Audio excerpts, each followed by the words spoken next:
درود ان پر، سلام ان پر،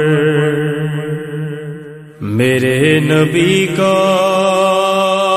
جو ہے گھراں۔ حاطب کا واقعہ آپ نے جو ہے وہ سنا ہے۔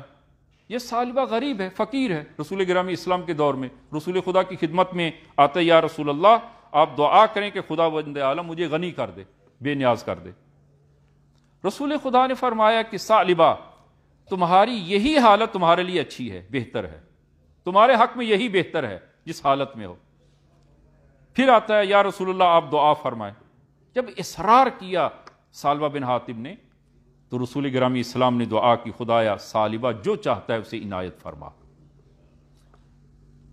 اس کا ایک عزیز، قریبی ترین عزیز جو ہے وہ رحلت کرتا ہے، اور اس عزیز سے اس کو ایک بہت زیادہ ارث ملتی ہے۔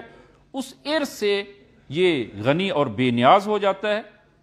اس نے بھیڑ بکریاں اور اونٹ خریدے، زمین خریدی، زراعت بھی کی، اور بھیڑ بکریاں اور اونٹ وغیرہ جو ہے وہ اتنے بڑھ گئے کہ مدینہ میں جگہ نہ رہی۔ مدینہ سے باہر اس نے ایک مرتع خریدا اور وہاں پر منتقل کیا۔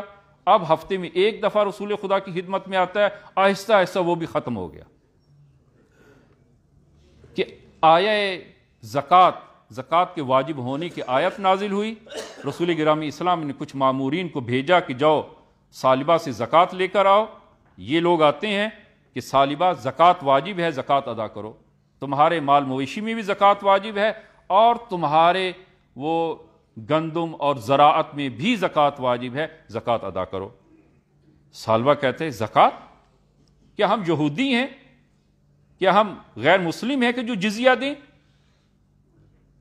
کہا کہ زکوٰۃ جزیہ نہیں ہے، جزیہ تو وہ یہودیوں اور نصارہ اور دیگر وہ غیر مسلم پر واجب ہے، وہ مالیات ان پر واجب ہے، اور یہ زکوٰۃ مسلمانوں پر واجب ہے، ان کے ان مال پر، اور ان میں یہ شرائط ہیں، اور وہ شرائط تمہارے مال میں پوری ہیں، لہذا تم پر زکوٰۃ واجب ہے۔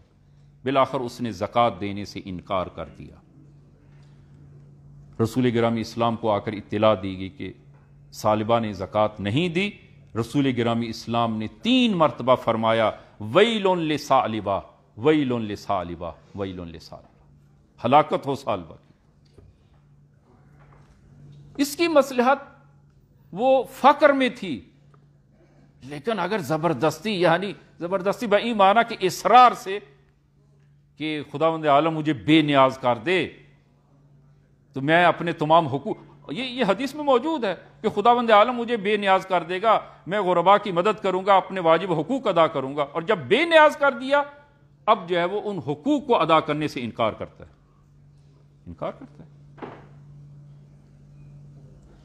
خدا کی اس تقدیر کے سامنے سر تسلیم خم نہیں ہے، راضی بے احکام و دستورات الہی نہیں ہے،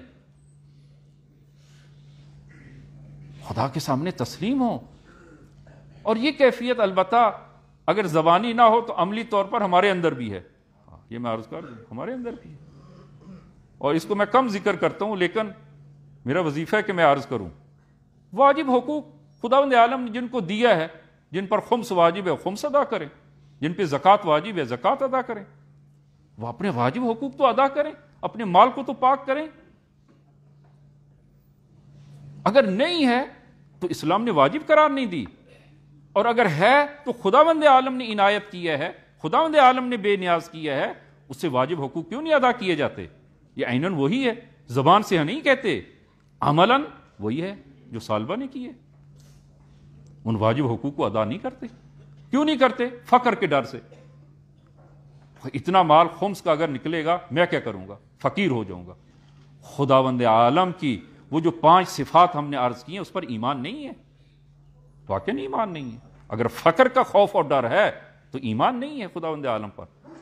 اور قرآن میں یہ آیہ مبارکہ اور یہ زکوٰۃ اور خمس کے حوالے سے، اور وہاں پر خداوند عالم نے وعدہ کیا ہے، اور خداوند عالم اپنے وعدے کے خلاف نہیں جاتا، وعدہ کیا ہے کہ تم ادا کرو گے، خداوند عالم اس میں اضافہ کرے گا، اور ہم نے اس کو عملی طور پر تجربہ بھی کیا ہے۔ خداوند عالم زیادہ کرتا ہے، کم نہیں ہوتا۔